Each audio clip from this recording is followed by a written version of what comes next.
It's 5:41 and I'm on the way to work. Thank you for being here. Welcome back to my channel. I'm Dr. Sanchez. I'm a 5th year chief surgery resident. I'm in my final year of general surgery training and I'm on a trauma surgery rotation. I'm going to take you through a day on trauma surgery. On trauma surgery, we cover general surgery as well. I'm on call for general surgery. I respond to any level 1 traumas, any level 2 traumas, any airway alerts. Let's see how the day goes. Sign out is at 6 a.m. so I'm on my way to the hospital to get sign out from the night team. There is currently 2 PAs or 1 PA and then at least 1 resident covering the night. They'll just fill me in on everything that went on with patients and any new patients that may have arrived overnight. And today we have myself, a first-year resident, and I believe a couple other people that are going to be there to help out with whatever's going on through the day. It's gonna be great. We're gonna put it out into the universe.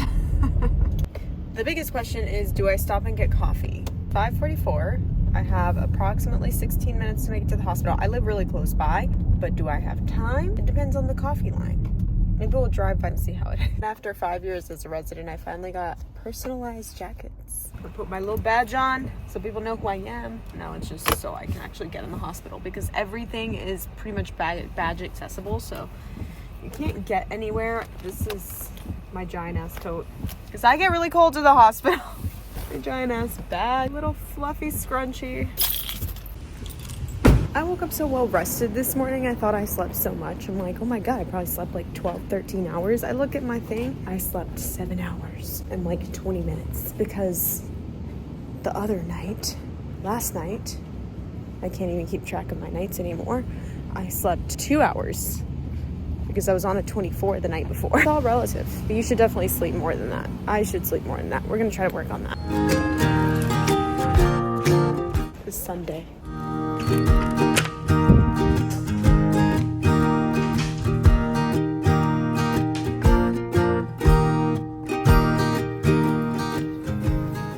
Put my stuff over here. This is not mine. Hopefully this will get cleaned at some point before I come back. Here's the bathroom. Someone saw me talking to my phone. How embarrassing. Let's go to sign out. It's 7:30. I'm gonna go get some numbers on some patients. It's been surprisingly quiet so far. It's only been like an hour. I know you're not supposed to say that on trauma, but I'm not superstitious. Rounding with the team. We have 39 patients. It is 8:57.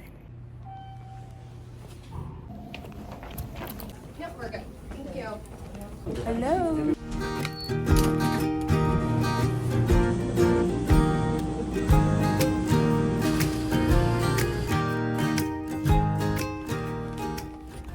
Not me going into the wrong locker room. This is pretty much behind our call rooms. I've been here for 5 years and I just found out about this. I didn't know there were locker rooms back here. I don't know, does anybody know? I don't even know if anybody uses these. It's 11 a.m. I got breakfast. I had a little chicken pastelito. I had my ginger shot. It's literally ginger, lemon, and honey. I just drink it because it tastes good. Rounded on all of our patients with pretty much no interruptions. It is Sunday today. I am a little sad that I'm not spending time with my family. My fiance is off. He's hanging out with my daughter. They went to church. I don't know. They're probably going to eat somewhere. Wish I was there. But it's fine. I'm gonna use the time to hopefully get some studying in since there's a little bit of downtime by some miracle.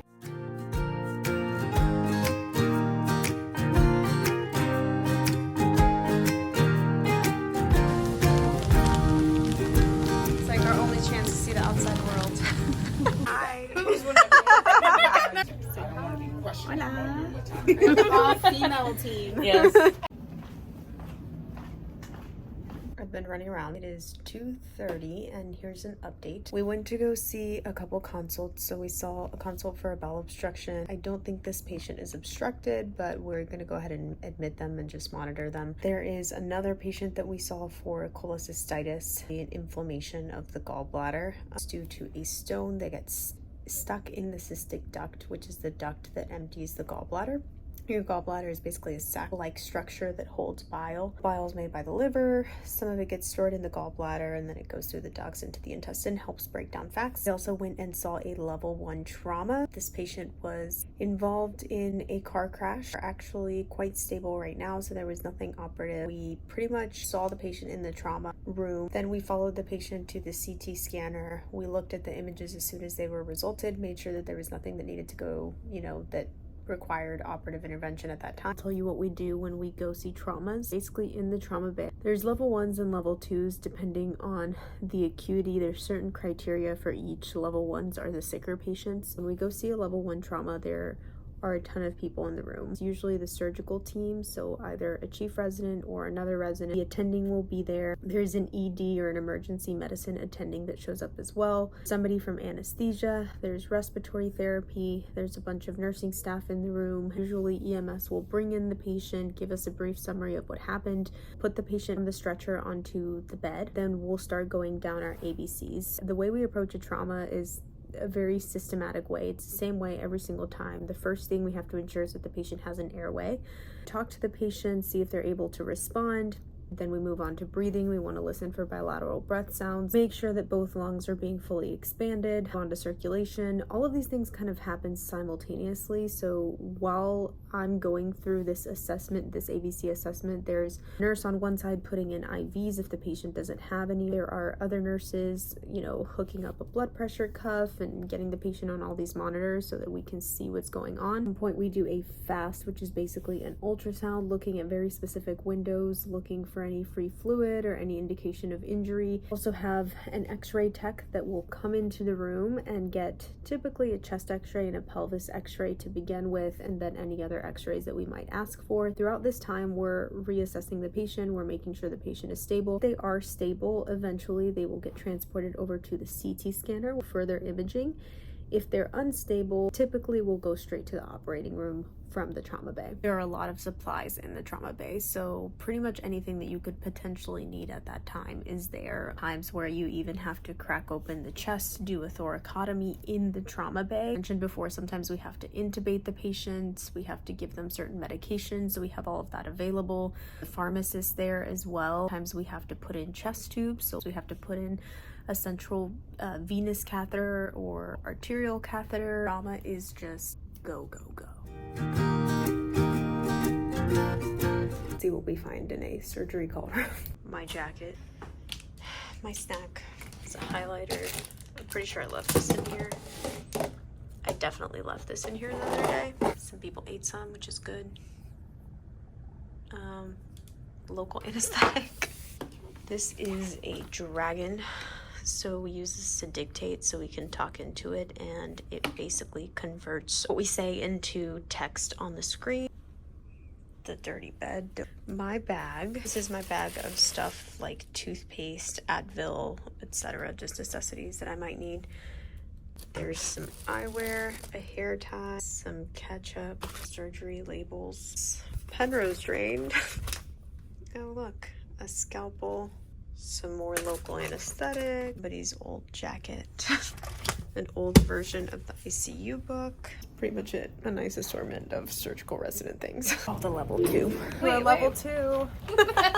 Just went and saw a level 2 trauma. It was a fall on blood thinners. The patient is stable. Now it's 4 p.m. and I'm just going to take a nap right now because I don't know if I'm going to be able to later in the night. I was attempting to take a nap and I failed because I've been getting just messages every 15 minutes. Mind you, my intern is holding the phone, so usually they call the phone directly for any questions or anything, but I've been getting a lot of messages directly from people about patients, so I've just been responding to those because there's no point in sending the message to my intern if I can just answer it quickly. The patient that we're potentially doing surgery on tomorrow wants somebody from the surgical team to come by and talk about surgery. I'll go do that now. It smells amazing. Went and spoke to a patient about surgery for tomorrow. I answered all their questions. Mom was at bedside, super nice, scared, as any mom should be. Preoperative orders for our patient having surgery tomorrow. Now I'm just hanging out outside getting some, well, I thought I was gonna get some sun, but getting some fresh air. It is 7:35, I am hungry. Also got a phone call about a patient who potentially ingested a metal object. At the scan, turns out it was not in fact a metal object, it was a potassium tablet.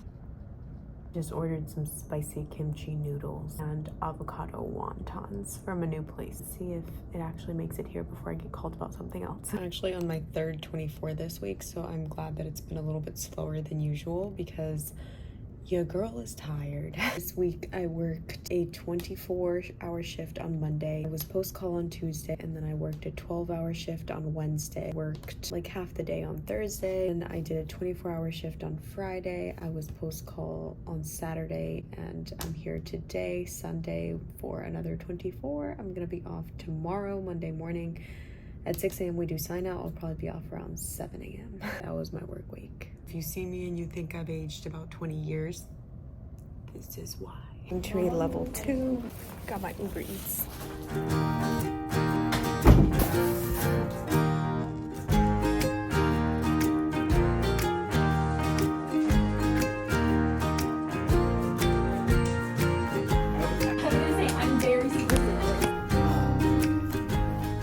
Went and saw a consult for a sternal fracture. It's stable and doing well. We saw a second consult for acute cholecystitis, so inflammation of the gallbladder. That patient probably needs surgery. We're gonna post for tomorrow. We were down there, they called an airway alert. So that means that a patient, for whatever reason, needs an emergent airway. Ran up there, the anesthesia team also ran up there. We actually transported the patient over to the operating room, and the anesthesiologist was able to intubate the patient. Did not have to do a surgical airway, but we were all in the operating room. Everything was pretty much laid out on the table and ready in case we did need to do it.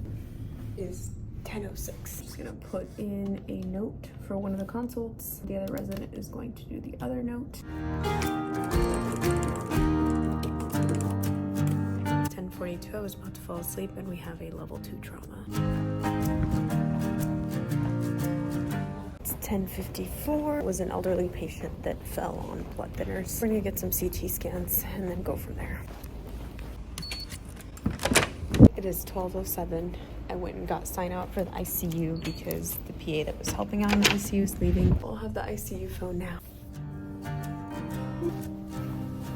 Patient earlier today that came in with a pretty bad head bleed, needed a decompressive cranie. Neurosurgery took him, and he just got out of the OR. He's in the ICU, so I'm gonna go check on him. Over to the ICU and checked on the patient, ordered some post-op labs. Also ordered some blood pressure medication. 103.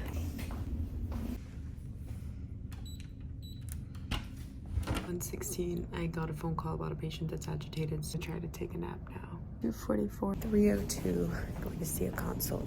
To the ED and saw a patient who's essentially in septic shock, very sick, probably needs to go to the ICU. Local team is admitting. We touched base with them. We're not doing surgery at this time, but we're going to continue to follow. 3:31, I closed my eyes for 2 seconds and I got a phone call for a daily lab on a patient. Just wondering if we still need that daily lab.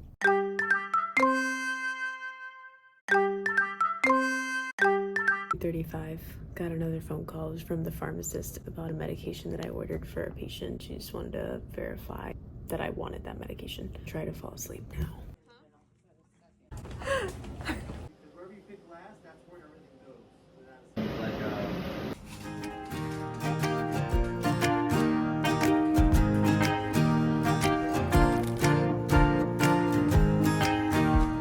So C2 level 2 traumas. I saw one of them, my intern saw the other, and then I saw the other one once I was done with mine. Both are stable. It is 4:08. Spoke to the wife of the patient who was right outside of the trauma bay, and now I'm gonna put in a note for this patient. 5:30, just brush my teeth and wash my face. I'm going to see another consult. This one is for a bowel obstruction.